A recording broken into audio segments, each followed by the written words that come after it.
Donc, 1 et 2 Rois, l'auteur. Les deux livres des Rois ne formaient à l'origine qu'un seul et même volume. C'est la traduction grecque des Septante qui a séparé le texte en deux parties. Même chose que 1 et 2 Samuel.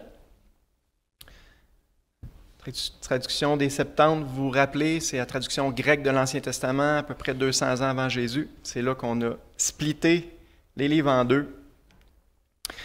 La rédaction des livres des Rois est traditionnellement attribuée à Jérémie le prophète, contemporain de la captivité de Juda. Ça, c'est la tradition rabbinique.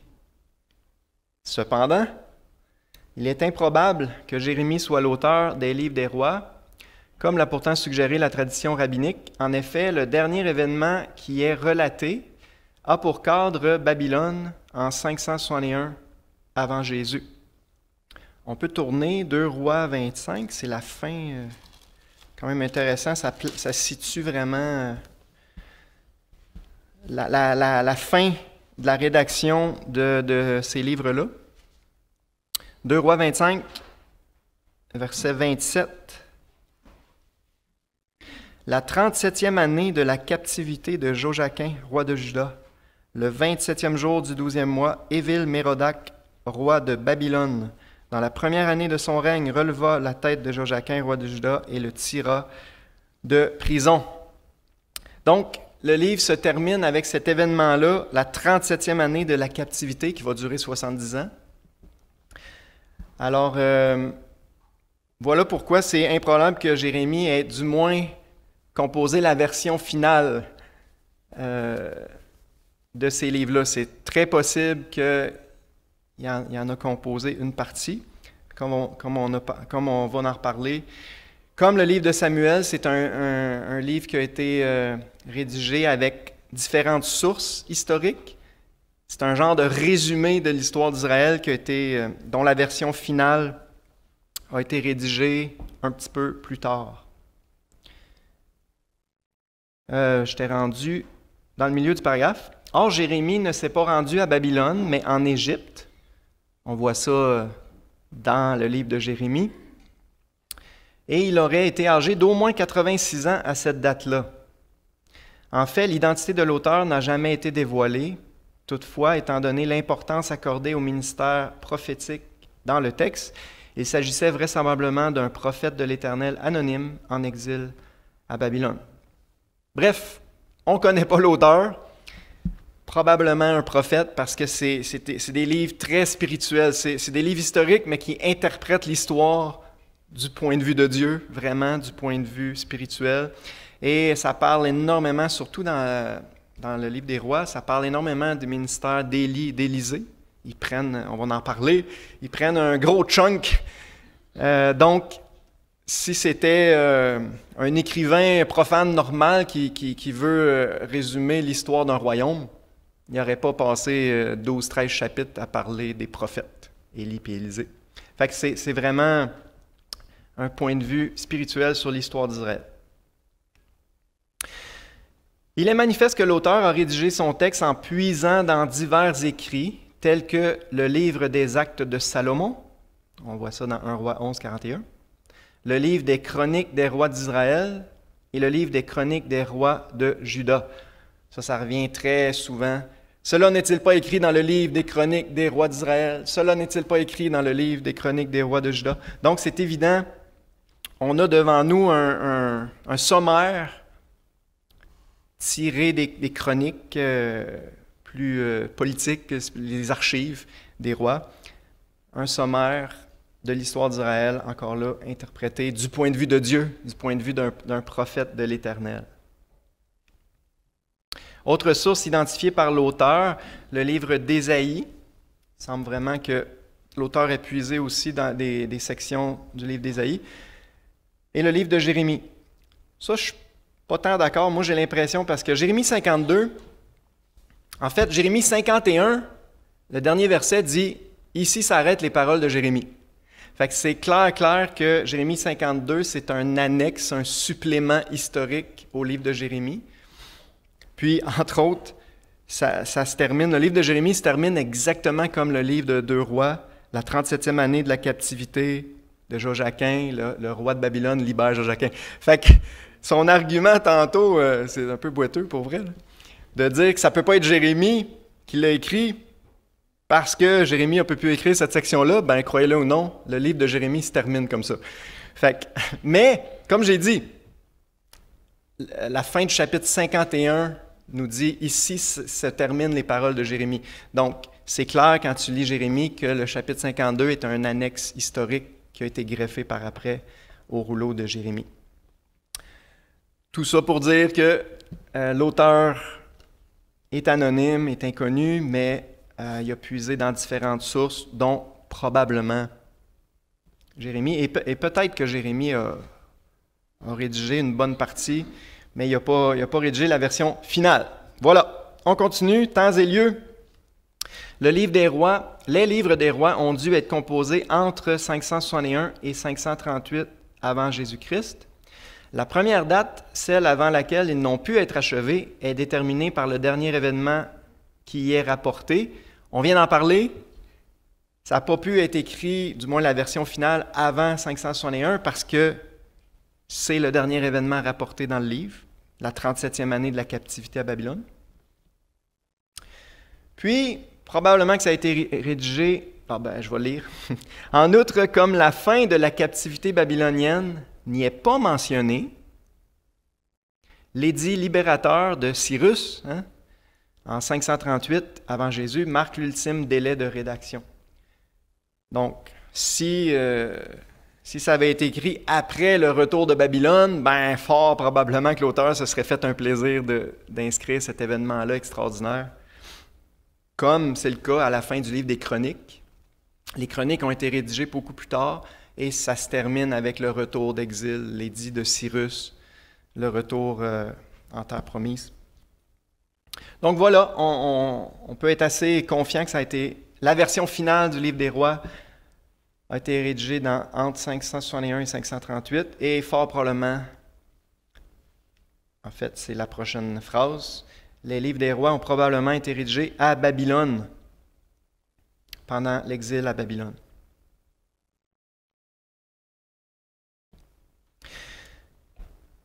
Puis peut-être juste un autre argument supplémentaire. On avait vu ça dans nos premières sessions.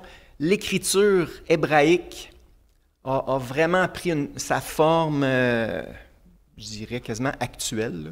Sa forme finale de l'écriture hébraïque a pris sa forme finale à Babylone, pendant l'exil babylonien.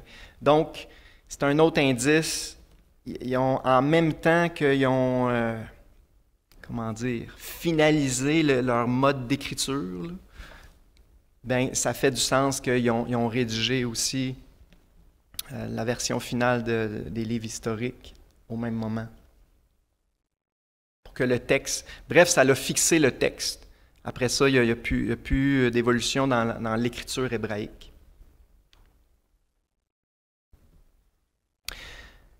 Les livres des rois fournissent des données historiques précises sur les Israélites, de la mort de David en 971 avant Jésus, à la destruction du temple et de Jérusalem par les Babyloniens 586 avant Jésus. Donc, c'est des livres historiques qui couvrent cette période-là de la vieillesse de David, parce que les premiers chapitres, David n'est pas encore mort, la vieillesse de David, sa mort, jusqu'à la destruction de Jérusalem et du temple par les Babyloniens. Donc, environ 400 ans d'histoire quand même. Il retrace en parallèle l'histoire de deux lignées royales et de deux nations rebelles, Israël et Juda, qui, du fait de leur indifférence grandissante à la loi de Dieu et à ses prophètes, se dirigeaient tout droit vers la déportation. Donc, c'est l'histoire de deux... en fait, à la mort de David, il y a juste un royaume. Ça va rester un royaume sous Salomon. C'est quand on arrive après la mort de Salomon, vous savez déjà, le royaume se split en deux. Les 10 tribus du nord, ça forme le royaume d'Israël. Juda et Benjamin forment le royaume de Juda. Donc ça se passe à peu près au chapitre 11, je pense, un roi 11. Après ça, on a vraiment les deux royaumes en parallèle. Donc, on avance chronologiquement et là, on a un bout. Voici ce qui se passe en Israël au nord. Voici ce qui se passe à Juda. Voici ce qui se passe en Israël. Ça alterne comme ça. Ce qui ne sera pas le cas des livres des Chroniques. Lorsqu'on va arriver aux Chroniques, on va voir que les Chroniques se concentrent sur le royaume de Juda. Et c'est encore plus spirituel. C'est encore plus centré sur les prophètes, les sacrificateurs, les Lévites. Ça parle encore plus du point de vue spirituel, centré sur Jérusalem, la ville de Dieu, le royaume de Juda. Donc ça, c'est une différence importante entre les rois et les chroniques. Donc c'est ça, l'histoire des deux nations, les deux royaumes en parallèle.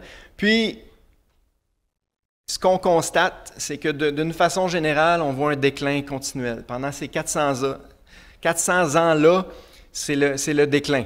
Bien sûr, ce n'est pas toujours égal, okay? Il y a des réveils ici et là, mais je l'ai déjà dit, le règne de David et de Salomon, c'est vraiment l'âge d'or d'Israël, à tous les points de vue, au point de vue spirituel, au point de vue politique, militaire, de puissance des royaumes. C'est l'âge d'or. Et là, après la mort de Salomon, il y a la division des royaumes, et là, c'est un déclin continuel dans tous les domaines. Déclin spirituel, et le déclin spirituel apporte les châtiments de Dieu. Dieu permet que les autres nations prennent le dessus graduellement, on va en reparler, le territoire réduit de siècle en siècle, le territoire autant d'Israël que de Juda rapetisse. Ils s'en vont inexorablement vers le châtiment de Dieu, dû à leur rébellion, leur désobéissance. Fait que, comme je dis, l'histoire est interprétée du point de vue spirituel, puis c'est ça, du point de vue spirituel, c'est le déclin des deux royaumes graduel à cause de leur désobéissance à Dieu et à sa parole. Fait que puis ça se termine, le livre se termine avec quoi? La destruction de Jérusalem, la destruction du temple, l'exil à Babylone. Donc ça se termine avec le châtiment de Dieu qui tombe sur son peuple.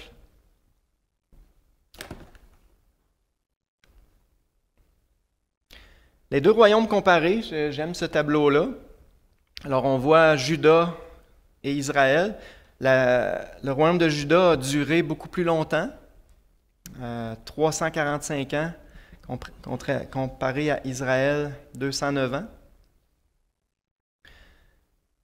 La capitale du royaume de Juda, ça a toujours été Jérusalem, depuis David. La capitale d'Israël, au début, ça s'est promené un petit peu, mais ça s'est fixé avec Omri. Omri, c'est, je pense, le 6e roi de la lignée d'Israël, a établi la capitale à Samarie. Il y a eu une seule dynastie, ça c'est un gros contraste, une seule dynastie dans le royaume de Juda, c'est la dynastie de David,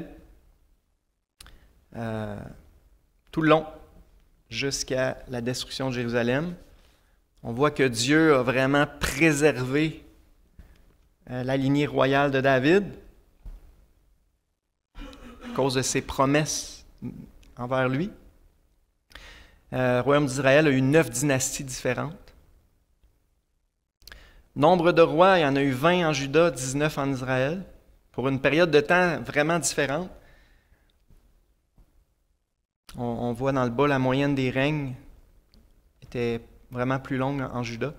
Puis un fait vraiment important, nombre de bons rois. Dans le royaume de Juda, il y a eu 8 bons rois. Donc près de la moitié des rois, ça fut des bons rois. Pas parfaits, mais quand même, ils ont suivi les traces du roi David. Tous les rois en passant sont comparés à David. David, c'est comme la référence.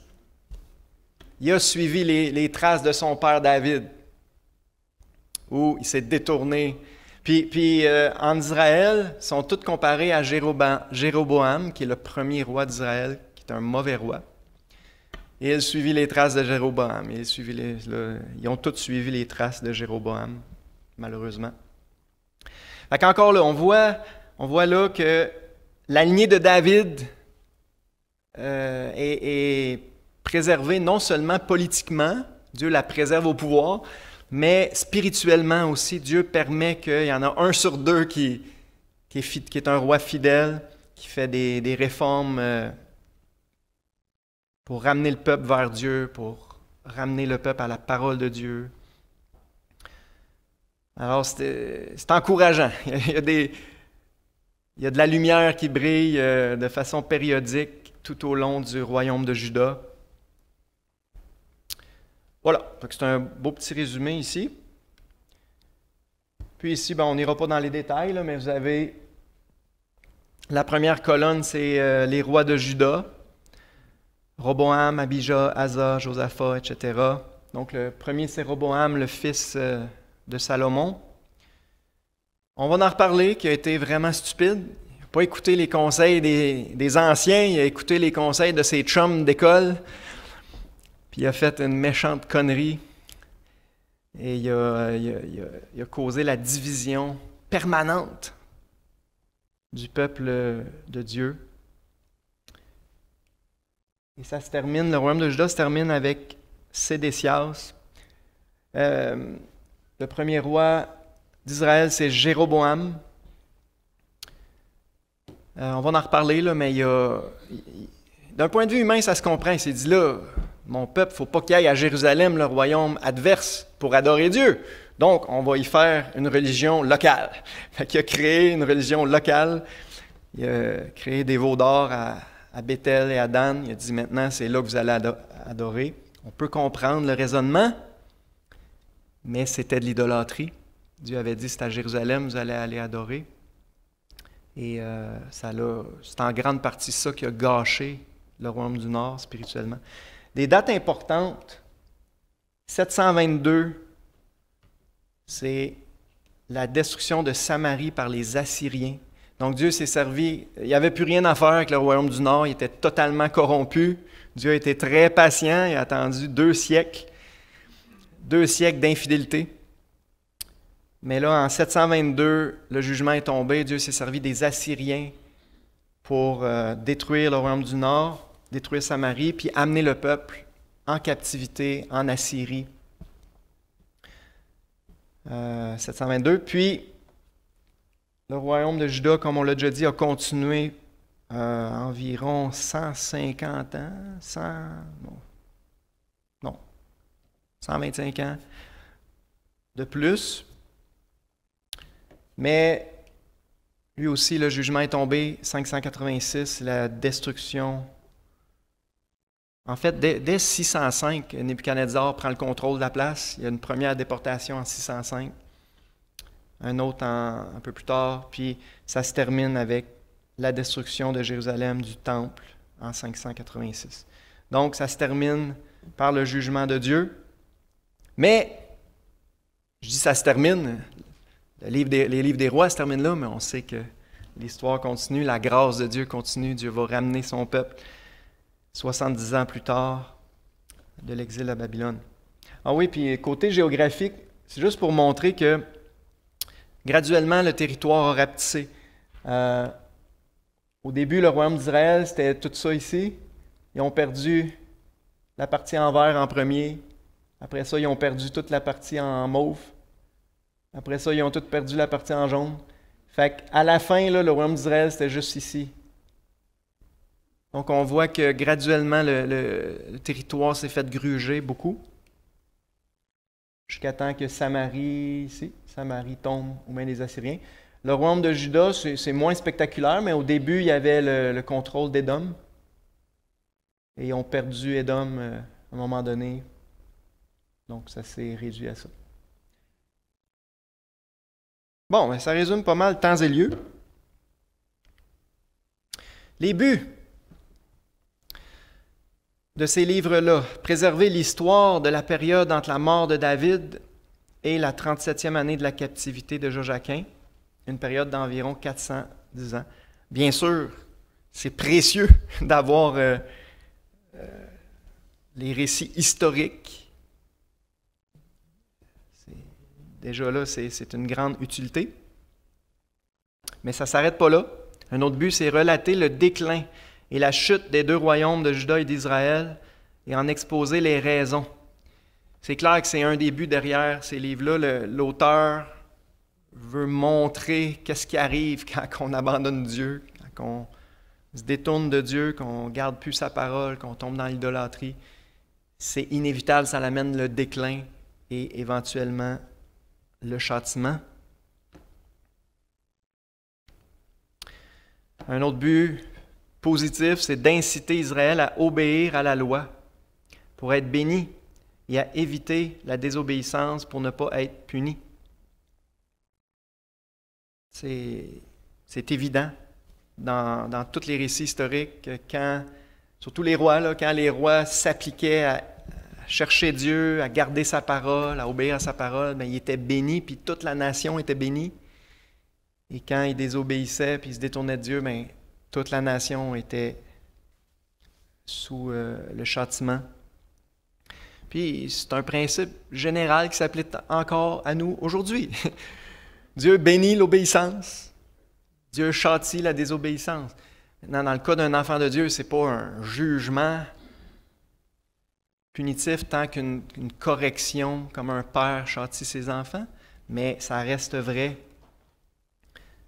Alors, nous autres aussi, quand on lit ça, bien, ça devrait nous encourager à obéir à Dieu, à garder sa parole le mieux qu'on peut.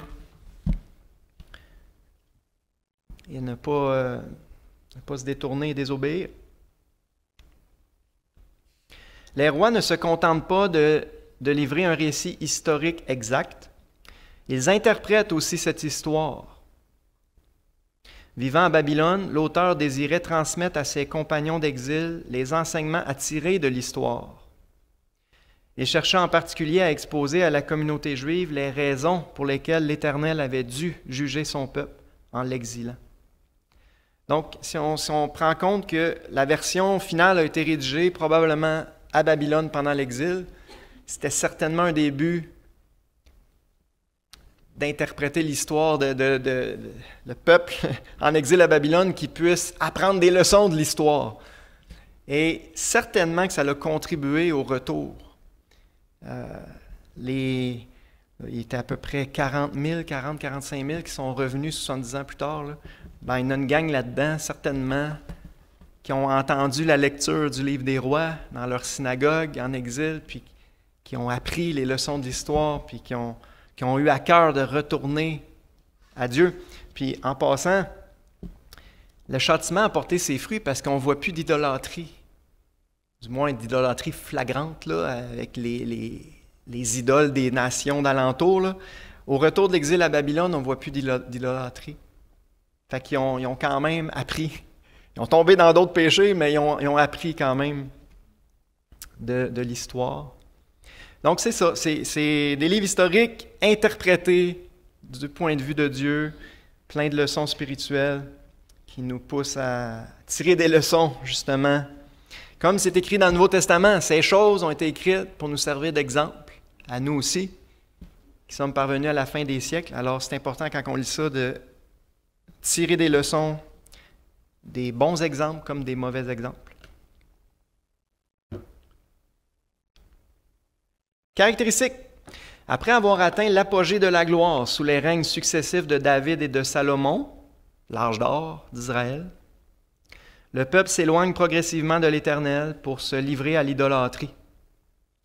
Déjà, le schisme, c'est la séparation du royaume d'Israël en deux. Le schisme qui survient après la mort de Salomon, en 931, est un jugement de l'Éternel. Les conséquences en sont désastreuses. Le peuple élu, livré à des luttes intestines, est affaibli dans sa résistance aux grands envahisseurs qui le menacent. C'est triste de voir aussi, pendant longtemps, sont en guerre les deux royaumes, Israël et Juda. C'est triste de voir ça. Puis pendant un bout, même, ça on va en reparler, j'aime beaucoup l'histoire de Josaphat qui, lui, adopte la stratégie œcuménique. Il dit, ils sont loin de Dieu, mais je vais me mettre chum avec le royaume du Nord puis la race d'Akab pour essayer de les influencer puis de les ramener à Dieu. Il y a vraiment des leçons là-dedans. Je trouve que l'histoire d'Israël, ça ressemble un peu à l'histoire du christianisme, dans le sens que il y a une grosse partie du christianisme qui a dérapé vite, puis qui est devenu idolâtre vite. sans la nommer, vous connaissez la religion principale de l'histoire du christianisme. Ça, c'est comme un peu illustré par le royaume du Nord. Puis là, il y a deux attitudes possibles pour le royaume du Sud qui veut rester fidèle à Dieu, fidèle à la parole de Dieu. Est-ce qu'on va rester séparés ou est-ce qu'on va essayer de travailler ensemble, l'approche œcuménique pour les ramener? Ça n'a jamais marché. Dans toute l'histoire, ça n'a pas marché pour Israël et Juda, ça n'a pas marché dans l'histoire du christianisme.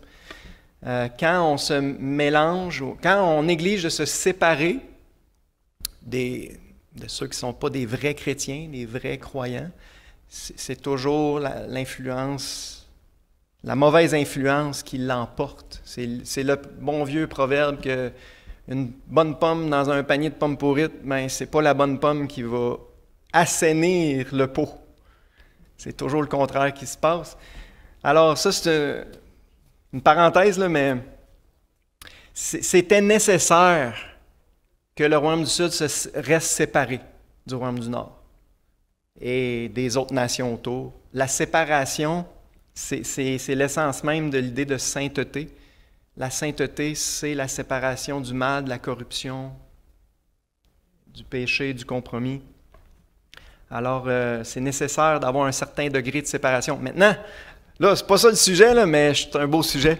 Il faut faire attention de ne pas se séparer de nos vrais frères et sœurs, par exemple. Ça, c'est un sujet plus zone grise. À un moment donné, peut-être, on en reparlera à un autre moment, mais ici, on parle de se séparer des faux croyants, des faux chrétiens.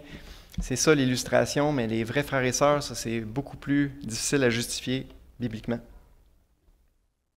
Désolé pour cette grosse parenthèse. Cette division accentue le déclin spirituel des 10 tribus du Nord au royaume d'Israël. L'éloignement géographique du temple de l'Éternel construit à Jérusalem devient le prétexte d'abandonner l'Éternel, comme j'en parlais tantôt. Jéroboam, premier roi d'Israël, dresse 2 veaux d'or, l'un à Béthel, l'autre à Samarie. Les faux prophètes se multiplient et l'on adore les faux dieux dans toute l'étendue du pays. Alors qu'il existe encore une certaine piété en Juda, le royaume du Nord semble dans l'idolâtrie et sombre. Le royaume du Nord sombre dans l'idolâtrie et l'immoralité. Une telle situation fait appel au jugement divin et la captivité des 10 tribus du Nord précédera d'environ 150 ans celle des 2 tribus du Sud. J'en ai déjà parlé, mais le point de départ, c'est que les rois d'Israël, le premier roi, ne voulaient pas que le peuple aille adorer à Jérusalem. C'est le royaume adverse. Donc, d'un point de vue humain, il n'y avait pas le choix de créer de nouveaux lieux d'adoration. Puis ça a été, malheureusement, ça a contribué fortement à la dérape spirituelle du royaume du Nord. Puis, avec le déclin spirituel vient toujours le déclin moral et toutes les autres sortes de déclins. Alors, c'est ce qui a fait que le royaume du Nord a sombré plus rapidement. Le royaume du Sud, au moins, il y avait encore le temple à Jérusalem, le culte du vrai Dieu, les sacrificateurs, les Lévites, la lignée de David. Donc, ça les a préservés plus longtemps, mais malheureusement, eux aussi vont finir par sombrer. On va arrêter là pour ce matin, mais on va prendre des questions. Y en a-t-il qui ont des questions ou des commentaires? Olivier.